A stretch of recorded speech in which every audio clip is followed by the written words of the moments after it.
Assalamualaikum warahmatullahi wabarakatuh. Perkenalkan, nama saya Saskia Liana Rizky dari kelas R2G. Pada presentasi kali ini saya ajukan untuk memenuhi tugas mata kuliah Fonologi Bahasa Indonesia yang diampu oleh Bapak Irwansyah Gian MPD. Materi yang saya akan sampaikan kali ini adalah realisasi bunyi bahasa. Pembahasan materi yang akan saya sampaikan yang pertama adalah A. Pengertian realisasi bunyi bahasa. B. Jenis-jenis bunyi bahasa. C. Faktor-faktor yang mempengaruhi realisasi bunyi. A. Pengertian realisasi bunyi bahasa. Menurut Iswara Pranadwijaya tahun 2021, realisasi bunyi adalah pengungkapan yang sebenarnya dari ciri atau satuan fonologis, di mana fonem menjadi bunyi bahasa. Ia menekankan bahwa bunyi erat kaitannya dengan variasi fonem yang terjadi dalam penggunaan bahasa sehari-hari. Dalam penjelasan tersebut, relasi bunyi bahasa adalah bagaimana fonem diucapkan secara konkret yang dapat bervariasi berdasarkan dialek dan kebiasaan penutur. Contoh, dalam kata kucing, fonem K direalisasikan sebagai K yang diucapkan jelas. Menurut Muslis Masnur tahun 2018, realisasi fonem sebagai pengungkapan ciri atau satuan fonologis yang menjadi bunyi bahasa. Ia menekankan bahwa variasi dalam pelafalan dipengaruhi oleh lingkungan distribusi dan konteks sosial.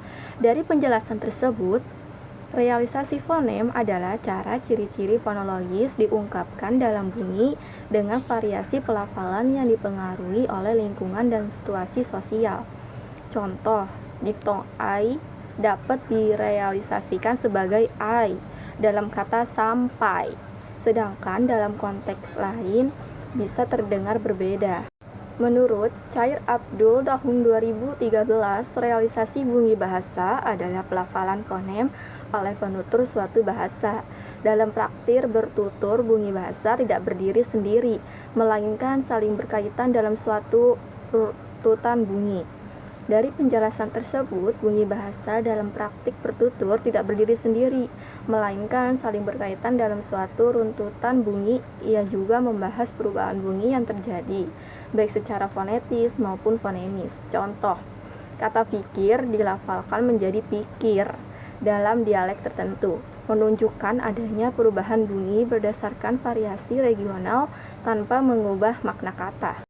Sintesis teori. Berdasarkan pendapat para ahli tersebut, dapat disimpulkan bahwa realisasi bunyi bahasa adalah proses pengungkapan fonem menjadi bunyi yang konkret dalam ujaran. Realisasi ini dipengaruhi oleh berbagai faktor, termasuk posisi fonem dalam kata, dialek penutur, lingkungan fonetik di sekitarnya, serta konteks sosial. Hal ini berarti bahwa satu fonem dapat diucapkan secara berbeda-beda dalam situasi yang berbeda, namun tetap dikenali sebagai fonem yang sama oleh penutur bahasa tersebut. Keterampilan berbicara yang efektif memerlukan pemahaman tentang bagaimana variasi-variasi ini terjadi dan bagaimana menggunakannya dengan tepat agar pesan dapat tersampaikan dengan jelas. B. Jenis-jenis bunyi bahasa. Yang pertama ada vokal dan yang kedua ada konsonan. 1. Vokal. Vokal adalah bunyi yang dihasilkan tanpa adanya hambatan aliran udara saat melewati saluran vokal. Dalam bahasa Indonesia, vokal berfungsi untuk membentuk suku kata dan memiliki peran penting dalam membedakan makna kata. Menurut Chair Abdul tahun 2015, vokal diproduksi dengan bentuk bibir tertentu yang dapat mempengaruhi kualitas suara yang dihasilkan. Jenis-jenis vokal yang pertama itu ada A. Tinggi, B. Sedang, C. Rendah. A. Vokal tinggi. Menurut Chair Abdul tahun 2009, vokal tinggi memiliki karakteristik bunyi yang dihasilkan dengan posisi lidah mendekati langit-langit tanpa hambatan arus udara.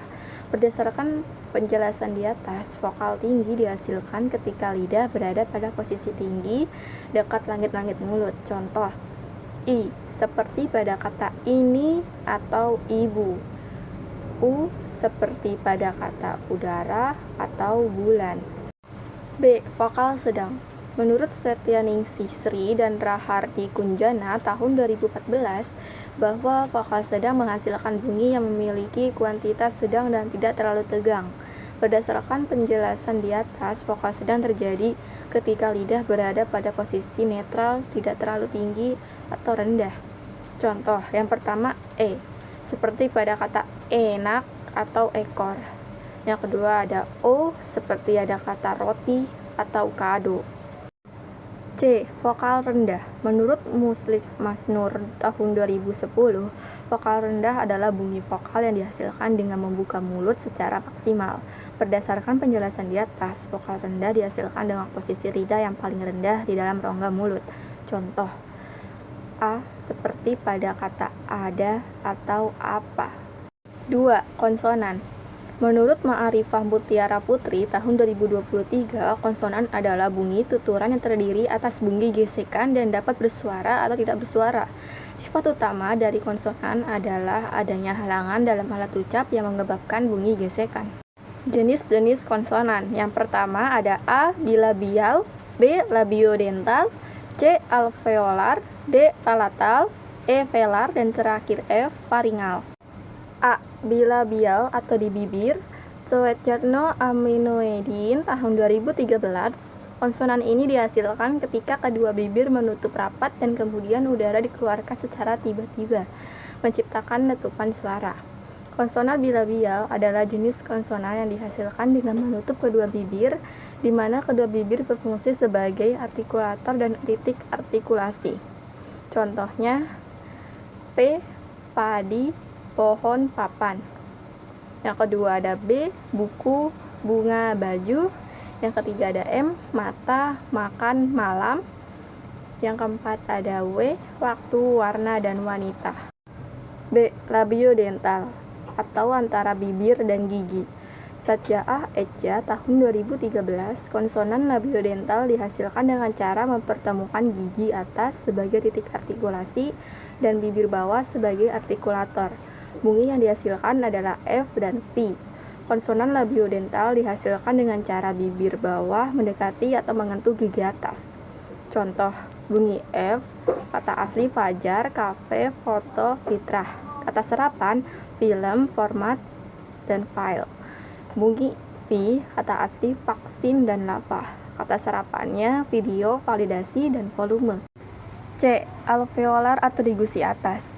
Menurut Iswara Pranadiwijaya tahun 2011, konsonan alveolar adalah konsonan yang dihasilkan dengan ujung lidah sebagai artikulator dan gusi sebagai titik artikulasi. Konsonan alveolar dihasilkan dengan ujung lidah yang mengentu atau mendekati alveolus atau gusi di belakang gigi atas. Contoh, bunyi T jadi tangga, tari, tinta. Bunyi D jadi dari, daun, duduk. Bunyi N jadi nasi, nada, dan nama. Bunyi S, satu, sinar dan surya.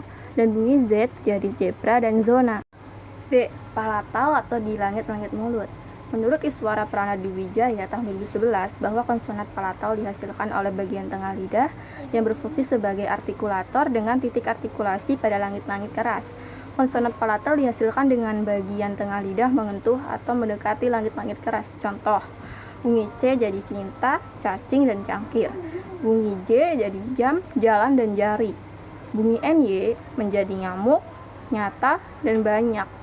Dan yang terakhir bunyi SY jadi syukur, sirup, dan syarat. E. Velar atau di bagian belakang mulut.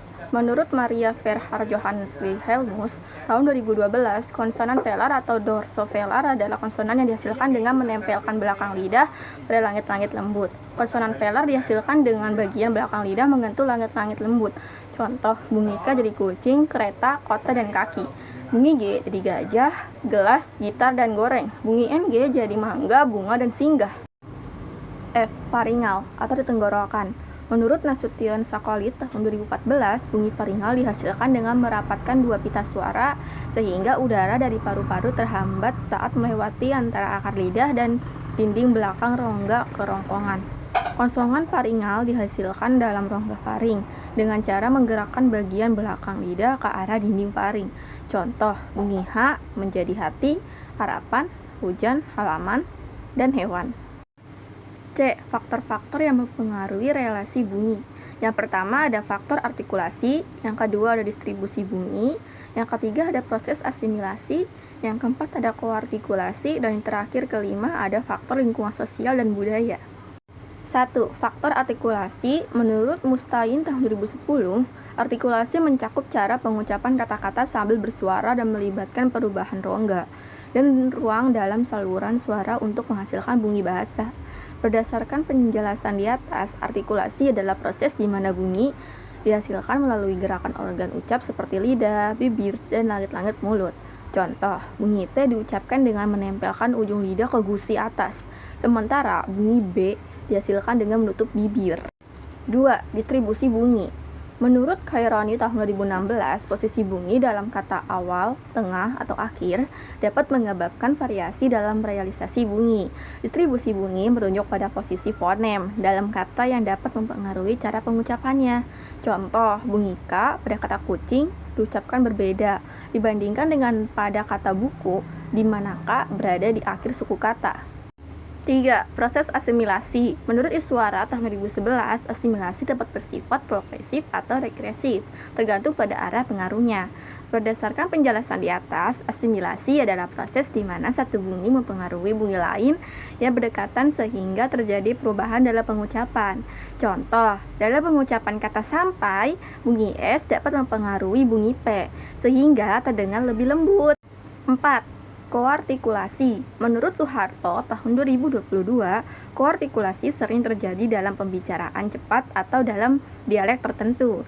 Berdasarkan penjelasan di atas, koartikulasi terjadi ketika dua atau lebih bunyi diucapkan secara bersamaan, sehingga mempengaruhi cara masing-masing bunyi dihasilkan. Contoh, dalam kata kucing, posisi lidah dan bibir saat mengucapkan K dan U saling mempengaruhi. 5. Faktor lingkungan sosial dan budaya. Menurut Lauder tahun 2016, perbedaan budaya dapat menciptakan variasi dalam penggunaan bahasa sehari-hari. Lingkungan sosial dan budaya juga mempengaruhi cara orang berbicara dan menghasilkan bunyi. Dialek regional, status sosial, dan konteks situasional dapat menyebabkan variasi dalam pengucapan.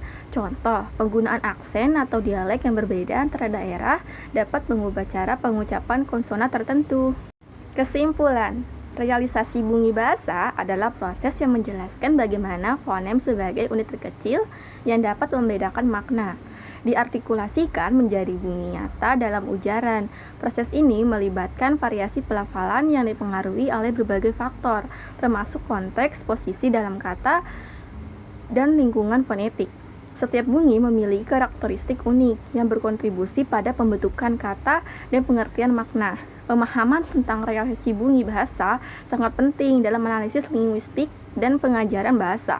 Kajian ini membantu kita memahami bagaimana bunyi berfungsi dalam struktur bahasa untuk menciptakan komunikasi yang efektif. Selain itu, studi tentang realisasi bunyi juga memberikan wawasan mengenai variasi pelafalan dan perbedaan makna yang muncul akibat perubahan bunyi, sehingga menjadi dasar penting dalam memahami dinamika bahasa. Berikut adalah daftar pustaka yang menjadi rujukan saya dalam mencari materi. Sekian presentasi dan materi yang dapat saya sampaikan, kurang lebihnya mohon maaf. Wassalamualaikum warahmatullahi wabarakatuh.